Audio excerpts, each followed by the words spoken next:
तो कैसे मेरे भारत के अंतर। तो यार देखो, एक बार फिर से हम लोग बात करने वाले हैं CB125 के बारे में। CB125 के इस वीडियो के डेडिकेटेड, आप लोगों ने थंबनेल चेक कर लिया होगा कि हम बनाने वाले हैं इसकी बिल्ड क्वालिटी को लेके। बिल्ड क्वालिटी की अगर हम लोग बात करें तो सबसे पहले फ्रंट से स्टार्ट करते हैं। देखो फ्रंट में नो डाउट हमको LED इंडिकेटर्स मिल जाते हैं, ठीक है। साइड यहाँ पर होंडा का लोगो है। वाइज़र में अगर फ्रंट के वाइज़र की बात करूँ तो देखो सामने देखने में थोड़ा सा बहुत भारी सा लगता है, पर साइड से हल्का सा ये मोस्टली रहता ही है, पर सामने से नो डाउट बहुत भारी सा है यार। अगर इसको छुपा दो तो मैं दोबारा बोल रहा हूँ, Z900 ऐसा लुक निकला हुआ है। एक्सट्रीम तो कुछ भी नहीं है इसके आगे, मैं लिख के कहीं दे सकता हूँ भाई, एक्सट्रीम मुझे नहीं लगी इसके आगे। मडगार्ड की बात करूँ तो मडगार्ड अपना हाई प्लास्टिक में है, हैवी प्लास्टिक है, पर कहीं ना कहीं समझ रहे हो ये हिलेगा ज़रूर, मतलब अगर पौंची वगैरह में लग गया तो वो हिलेगा। मडगार्ड में थोड़ी सी कमी है बिल्ड क्वालिटी को लेके, क्योंकि ये हल्के फुल्के नटों पे टिका हुआ है, चेक करो, ठीक है। तो ये थोड़े बहुत नटों पे टिका हुआ है। बाकी नो डाउट भाई ब्रेक्स बहुत अच्छी हैं, और यही ब्रेक सारी होंडा अपना यूज़ करती है। फर्स्ट इन सेगमेंट आया था इसके अंदर अप साइड डाउन फोक्स, मतलब बहुत ज़्यादा मतलब बातचीत चल रही थी कि ये एक 125 सीसी की ऐसी बाइक है जिसमें अप साइड डाउन फोक्स आ जाते हैं, जो कि अभी तक कोई भी बाइक नहीं दे पाई, KTM को छोड़ के, क्योंकि KTM की 125 में अपसाइड डाउन फोक्स आए थे भाई। इसके अलावा आपको बताओ कि किस बाइक में हो तो मेरे को नहीं पता, ठीक है। तो ये हो गई फ्रंट की बात। फ्रंट की बात में और लाइट की क्वालिटी की बात करूँ तो बहुत अच्छा है। अगर मैं जला के भी दिखा देता हूँ आपको, ठीक है। मान लो ये है लुक वो जलने के बाद। नीचे वाले सारे ये दोनों हैं, जो ये दोनों हैं लो बीम, देन उसके बाद होता है हाई बीम। हाई बीम के लिए ये वाला चीज़ होती है, इसको दबाऊँगा तो ये हाई बीम है, तो ये हाई बीम जल रहा है, ठीक है। तो नो डाउट अभी तो रोड पे जितना चलेगी उतना पता चलेगा कि भाई ये कितना है देख लाइट, और इसका सही होगा, मतलब एक्स्ट्रा लाइट लगाने की ज़रूरत हो या ना हो वो तो पता चलेगा रोड पे निकल देगी जब ये, ठीक है। तो नंबर प्लेट यहाँ लगती है, अच्छा है, मतलब अगर इस तरीके से देखा जाए, ये फेस है, देन इसके बाद इंडिकेटर, और यहाँ तो नो डाउट बहुत अच्छा है कि अगर हम लोग अगर यहाँ पर लगाते हैं नंबर प्लेट, अगर मान लो हम लोग अगर यहाँ पर बनाएं, ठीक है, यहाँ पर एक वाइज़र होता है, मान लो वो है हॉर्नेट, ठीक है, हॉर्नेट का होता है, हॉर्नेट का एक वाइज़र होता है फ्रंट वाइज़र, वो यहाँ पर लग जाएगा, ठीक है। यहाँ पर फ्रंट वाइज़र लग जाएगा तो नो डाउट बहुत अच्छा लगता है। बाकी जिस तरीके से मैंने अपनी एक्सट्रीम 160 के अंदर काम किया था, जैसे यहाँ पर एक वो पूरा हैंडल गार्ड हो जाता है, वो हो गया। मॉडिफिकेशन तो बहुत नो डाउट भर भर के कर सकते हैं इसके अंदर, क्योंकि एक बार जब मॉडिफिकेशन होगी ना तो ये बाइक लगती भी एक नेक्स्ट लेवल है। वो सामने से देखने पे ऐसा लगता है कि ये 125 सेगमेंट है भी नहीं, मतलब या तो ये 150 है या तो ये 160 है, उसके अंदर लगता है। मुझे तो डायरेक्ट कंप्यूटर ऐसा लगता है जैसे इसको MT-15 के साथ में दे देना चाहिए। चलिए आगे करते हैं हम लोग बात। यहाँ से ये है इसका मीटर और स्विच है, ठीक है। बाइक को कर देते चालू, ठीक है। ये है स्विच की क्वालिटी नो डाउट बिल्कुल अच्छी है, क्योंकि यही स्विच होंडा SP125 के अंदर यूज़ करेगा। ये है अपने सारे मीटर वगैरह को ऑपरेट करने के लिए, ठीक है। ये चारों, ये है अपना इंडिकेटर के लिए हुआ, ये हो गया हॉर्न है, सिंगल हॉर्न भी अपना फैन नीचे वो साइड में लगा हुआ है, ठीक है। बढ़िया है, मतलब कोई कहीं से दिक्कत नहीं आती है, ठीक है। अब टैंक की मैं बात करूँ तो टैंक पे पूरा प्लास्टिक है, मतलब जो आजकल चल ही रहा है, ठीक है। वो अब स्प्लेंडर वाला टाइम नहीं रहा कि हाँ थोड़ा सा हो जाए, पर हाँ फिर भी अगर इस सेगमेंट में बाइक बनाते हैं तो ये सारा प्लास्टिक ही चढ़ाया जाता है। अगर आप बात करोगे होंडा SP के ऊपर तो इसमें टैंक आता है, चेक करो, ठीक है। तो यहाँ पर लोहे का टैंक होता है, और यहाँ पे आगे दोबारा से हम लोगों को प्लास्टिक का कवर मिल जाता है। टैंक कैपेसिटी की बात करूँ तो ये इसमें 12 लीटर का इसका टैंक होता है। 12 लीटर के टैंक में 65 की कंपनी क्लेम माइलेज है, और मे बी होगी भी, क्योंकि ऑलरेडी मेरे पास में एक होंडा SP125 है, उसके क्लेम के अकॉर्डिंग ये इस बाइक में होगा भी, ठीक है। अब प्लास्टिक की बात करूँ तो थोड़ा ज़्यादा बचता है, इधर आवाज़ ज़्यादा है।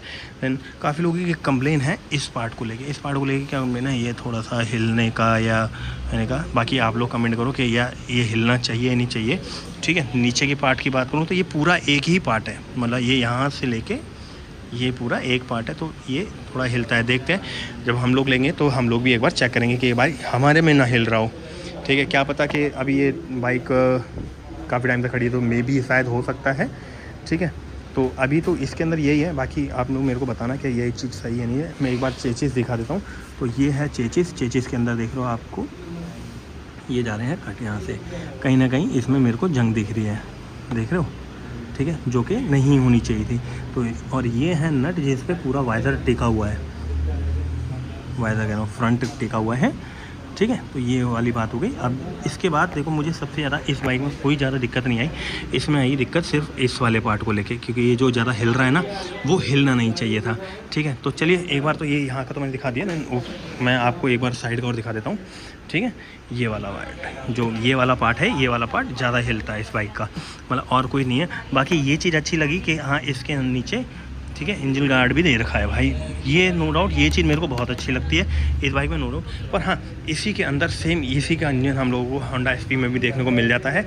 होंडा एसपी में मिलता है तो उसके भाई आप लोगों को पता ही है, एक लॉयल इंजन है जो कि अभी तक होंडा एसपी से अच्छा इंजन आज तक कोई दे नहीं पाया, अभी तक हीरो तक नहीं दे पाया, क्योंकि हीरो की मेरे पास इतनी बाइक हो जाने के बाद ना, तो भाई मुझे तो हीरो के इंजन पे मुझे भरोसा नहीं है, ठीक है। दैन अब बात कर लेते हैं साइड फेयरिंग की। तो ये है साइड फेयरिंग, थोड़ी सी कहीं ना कहीं बिल्ड क्वालिटी में कमी रह जाती है, ठीक है। तो अब ये हो गए फुट रेस्ट, जो कि महंगी बाइकों के अंदर भी आ जाते हैं, ठीक है। ये हाँ, ठीक है। ये साइलेंसर है, साइलेंसर सेम एज, थोड़ा बहुत अगर मैं बोलूँ तो मुझे सेम होंडा सीबी, जो अपना ये वाली होंडा सीबी है, सेम इसके जैसा लग जाता है, ठीक है। सीट की बिल्ड क्वालिटी की बात करूँ, देखो कुशनिंग की बात करूँ तो नो डाउट कुशनिंग ठीक ठाक है, जो कि मुझे भी अच्छी लगी दो चीज़ के प्लेन को लेके। बाकी आप लोग कमेंट करो कैसा लगता है। एक बार मैं थोड़ी सी अगर गाड़ी स्टार्ट कर दूँ, तो गाड़ी स्टार्ट करके थोड़ा सा मैं आपको एग्जॉस्ट सुना देता हूँ। देखो ये है इसका एग्जॉस्ट,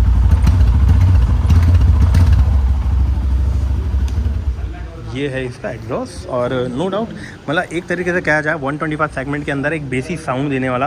पहले क्या होता था, मोस्टली लोग एक्सट्रीम के पीछे भागते थे, एक बार बाइक बंद कर देते हैं, मोस्टली लोग एक्सट्रीम के पीछे भागते थे, पर अब जो है शायद वो अब सेल एकदम से चेंज हो जाएगी। बस मोस्टली लोगों का कहना क्या है टायर को लेके, कि टायर इसके थोड़े पतले हैं। भाई देखो पतले टायर देना भी बनता है, क्यों, क्योंकि यार इसमें से माइलेज बहुत ज़्यादा अच्छी मिलती है, इतनी एक्सट्रीम नहीं देती जितना कि ये देती है, ठीक है। 65 मैं कह रहा हूँ, 65 भी बहुत सही माइलेज है अगर हम लोग 125 सीसी की बाइक देखते हैं। दैन उसके बाद हम लोग देखें अगर ये पीछे का, तो पीछे का नो डाउट हर एक चीज़ बन जाता है यार, जो हम लोगों को लेना होता है, ठीक है।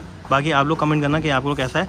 टायर की बात करूँ तो टायर इसमें MRF के मिल जाते हैं, ठीक है, जैपर के MRF जैपर है, ठीक है। 110 का आगे है, सॉरी 110 का पीछे है, चेक करो, ठीक है। 110 का पीछे का है और सेम MRF जैपर 80/100 का आगे का है, देखो, ठीक है, ये देखो, ठीक है। तो ये है कुछ टायर की क्वालिटी। टायर सारे ट्यूबलेस हैं, नो डाउट बहुत अच्छा है। कहीं ना कहीं डायरेक्ट कॉम्पिटिटर जब दे रहा है ना हीरो को, ये मेरे हाथ में आने में बार बार बज रहा है, आप लोग बताओ, ठीक है। तो ये तो हम लोग आफ्टर मार्केट भी हमारे पे लग जाता है, इस पर शायद को थोड़ा सा काम करना चाहिए था।